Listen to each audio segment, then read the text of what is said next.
Hey, what's up, everyone?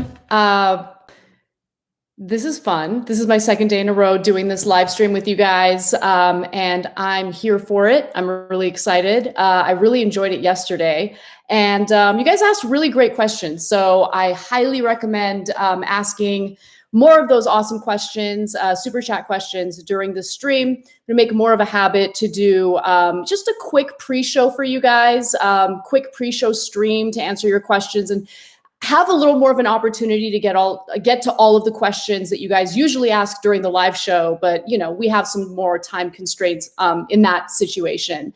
But anyway, super excited to be here. And as I wait for you guys to ask some questions, I'm actually going to talk about something that's not in the main show today, but I just came across that just blows my mind. Okay, so I listen to I do listen to progressive podcasts, of course, but I also listen to conservative podcasts, mostly because I don't want to make the mistake of just, I guess, dismissing people who have a different point of view. And I think it makes you a better broadcaster, a better commentator, whatever you consider me to be, if you are aware of the other side's position. So anyway, I was listening to Ben Shapiro's podcast today, and I just think that it's incredible how people like Ben Shapiro seem to have like this lack of self-awareness. And what I mean by that is last year, one of these big conservative talking points, and it wasn't just a talking point, Ben Shapiro put action behind it, was that California is like this awful place to live. They don't like the politics in California. And look, I think that regardless of what liberals think or want to say, California is mismanaged. There's no question about it. So we are dealing with a lack of effective governance in this state. Homelessness is an issue. Crime has gone up. There are all sorts of issues with these corporate Democrats on a state level doing what they do. Right. So we see the failure right in front of us. So I'm not trying to undermine the fact that that's an issue. But Ben Shapiro literally left California because he didn't like the politics here. And you know what? That's his right. That's his right to do it. And I don't really care. I think that his solutions for the problems that we're experiencing in California would only further exacerbate those problems. But that's not the discussion that I want to have right now. The discussion that I do want to have right now. Oh, what's up, L2? Just finished the first pre-show, and now I am here. And now here I am. Thank you so much. Really appreciate your super chat. And guys, I have to end the stream in about 13 minutes because I don't want to conflict with the conversation. So now's your time to ask the questions, okay? But I'll get back to Ben Shapiro. So he leaves the state along with other kind of conservative people, like Joe Rogan left the state of California as well, famously, because he didn't like the politics. But the problem that I have with Ben Shapiro is that while he had absolutely no problem exercising his right to move to another state because he doesn't like the politics here, he just, on his own podcast, started essentially going after the MLB for its decision to move the All-Star game out of Georgia in response to the voter suppression law that passed there, right? And, there's this incredibly annoying talking point that they use where they say, no, but you guys don't get it. Georgia's new voter laws are actually great because they expand voting, right? They actually have more ballot drop-off boxes. But I mean, all you need to do is just take a look at where the ballot drop-off boxes will be minimized, right? So every county needs to have at least one. But understand that the issue was that some rural counties, rural parts of the state did not have ballot drop-off boxes. And I think that that's terrible. And I'm glad that they now have a minimum of one ballot drop-off box in rural areas. But the problem is the more populous parts of the state, meaning the parts of the state that have far more people there, will now have a less number of ballot drop-off boxes, right?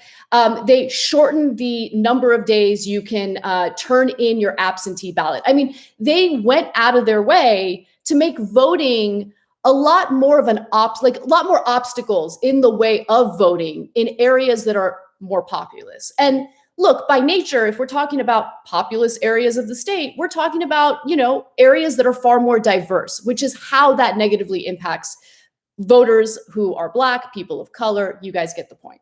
All right, let me answer some of these questions so I don't lose track. Law school, you write in and say, Anna, you've been my inspiration since I was 14. How do you stay angry about the issues when it's so easy to become passive, hopeless, and desensitized? Actually, it's funny.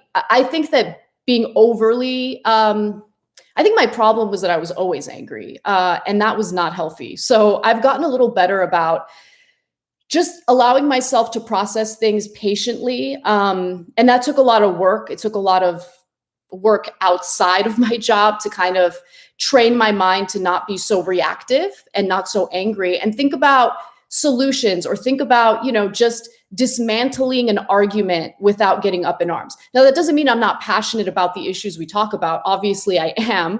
But I think when you come across as just angry all the time, your communication is a lot less effective. But thank you for that question. I really appreciate it. Charles writes in and says, hey, Anna, 6-year watcher here. It really shows how much you research the stories every day. And I love your analysis and insights. You're amazing. Charles, thank you so much. That really means a lot to me. And I'm happy that comes across, because from the moment that we wake up, and when I say we, I mean like my entire team, the people who help to produce the main show, we're not only like searching for the stories we want to talk about, but we want to kind of offer, in limited time, of course, more context than what you're likely to get in any other news source, especially like cable news or corporate media. All right. And I promise I'll get back to Ben Shapiro in just a second. Dark Lush says, what's your prediction on Matt Gaetz's foolishness? Will he be behind bars? Listen, I'm honestly very skeptical about, there have been lawmakers who have gotten caught with, let's say, bribery. There are forms of bribery that are still illegal in the country, believe it or not. And they've spent some time behind bars as a result. So it's not impossible for it to happen. I think it's unlikely, though, that Matt Gaetz will be behind bars unless there's like really some strong evidence that proves that he was trafficking minors for sex, right? And that's a serious charge, and there really needs to be evidence for that. And unfortunately for now, the DOJ, because they're in the middle of this investigation, hasn't really given us anything about what the evidence is, right? So I don't know. But if I had to guess, if I had to bet money on it, I would probably, at this point with what we know, guess not. Laura, thank you so much for your generous super chat. Anna, you've made this generation Xer more progressive as she ages. Thank you. I'm able to advocate for myself because of you. That means a lot to me. Thank you for that sweet comment. My husband says that to me a lot because he was pretty apolitical until the two of us met. He's Cuban American. He was born in the United States, but his family, both his mom and dad, came here from Cuba. And Cubans are very conservative. So he didn't really absorb any of that conservatism, mostly because he was apolitical and only really cared about playing baseball. But yeah, I mean, I try to avoid conversations about politics with him because I do want him to come basically figure out what his own political identity is. I don't want him to feel pressure to believe one thing or the other. So if he needs like sources to read or things like that, I'll help him out with that. But I really like kind of giving people light guidance, but not forcing my political views on them, because there was a period in my life where I did do that, and it leads to a lot of conflict, and I try to avoid conflict with family and people in my personal life, to be honest. Roy writes in and says, hey, Anna, what has been your favorite story this week? Do you have any recommendations for de-stressing or relaxing after a week of negativity? My favorite story this week, not because it was a positive story, but because it was an important story, was the housing story that we covered earlier this week. I believe it was on Monday. The Wall Street Journal covered this pretty infuriating trend that's happening right now, where real estate developers will build like entire communities and neighborhoods. And what they'll do is, instead of selling individual houses to families that are, looking to buy a starter home or their first home, whatever, instead of building affordable housing, which is what we need, they sell the entire neighborhood to investors who then rent out those houses rather than put them on the market to sell them. So we end up with a lack of inventory, thus increasing the values of the few homes that are on the market to sell. And that prices ordinary people, ordinary workers out of the market. And so that's an important story to kind of understand part of what's fueling the housing crisis in the country, and certainly in California.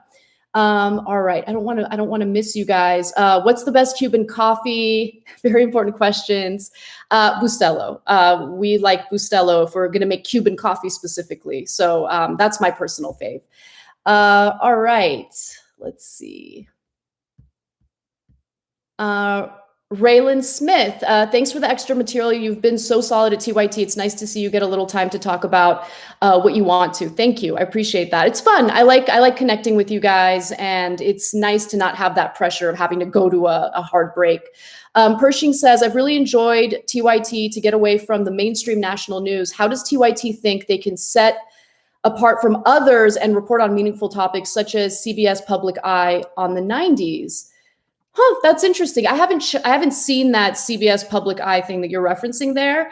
But, you know, I do think that the format of the main show right now kind of becomes an issue when I want to have a deeper discussion about, like, when we talk about immigration, it's so important to understand what actually causes mass migration, right? Like, and how the US government has played a role. I oftentimes feel so rushed to get through things because we got to take that break. And I'm sure you guys have noticed that sometimes I stumble a lot when I'm reading graphics. And part of the problem is I try to read as fast as I can because I want to get through the story as fast as I can. And then I like psych myself out. And so I need to just kind of take it slow and accept the fact that the show's format is what it is, and I need to find other avenues in which to kind of share that kind of information with you guys. But since you mentioned content that you seem to really enjoy, can I just recommend something to you guys? The Smithsonian Channel had a docuseries. I hope that they're still making new seasons, but I'm not sure about it. But they have 3 seasons out already. It's called America in Color. And I just happened to stumble upon one of their episodes on YouTube, like someone uploaded the episodes. You see what I'm saying? So, you're not supposed to do that, but don't tell. And I fell in love with it and thought it was so well done. I mean, it's not perfect. I feel like there needs to be more elaboration on certain historical events, but nonetheless, they did a really good job with it. And so I actually went and bought the first season just to have my own copy. Please check it out. I think that you guys will really enjoy it. Ram says, hi, Anna, love you guys. Have been following TYT for 8 years. I loved your guest appearances on the Joe Rogan podcast. Have you been asked to come back yet? Are you interested in coming back? Thank you. So, every once in a while, like Joe Rogan will say something, or one of his guests will say something on his show. And I actually do reach out and private message him just to kind of like give him my perspective real quick. And he's actually very gracious and is kind about me coming back on his show. I don't ask for it necessarily, but I feel so cheesy pitching myself. Like, that's the thing. Like, I feel so weird, like reaching out to him to ask him to be on his show. I know that I need to get over that, but yeah, I'm open to it. But I think really, I just have a lot of difficulty promoting myself, which is why I haven't done it in a while. I think the last time I was on his podcast was in 2014. So there's that. Anna, you've made, I already read that comment. Okay, so since I have limited time, let me finish saying what I was going to say about Ben Shapiro.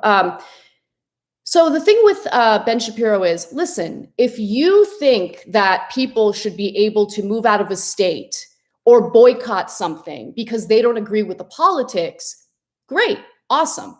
But then you can't turn around and get upset at the MLB for moving their All-Star game because they have an issue with the restrictions and limitations on voting that will disproportionately impact the most populous parts of that state, which by the very nature of those parts happen to be far more diverse, right? They keep saying that it expands voting in the state, but you have to like read the fine print. It only expands voting for people living in rural areas who are far more likely to vote for Republicans. And let me be clear, I think that's great. I think that's a good thing. I want more democracy, not less democracy. But what we're seeing in Georgia is an effort to undo the damage that the Republican Party has already done to itself with its unpopular platform. They want to basically fix this system to their advantage by going even further than they've already gone with gerrymandering and things like that. So that's where I have a problem. And it's just, listen, Ben, what's good for the goose is good for the gander, okay? Anyway, all right, love you guys. I got to go now. Enjoy the conversation, and I'll see you in about 30 minutes. Bye.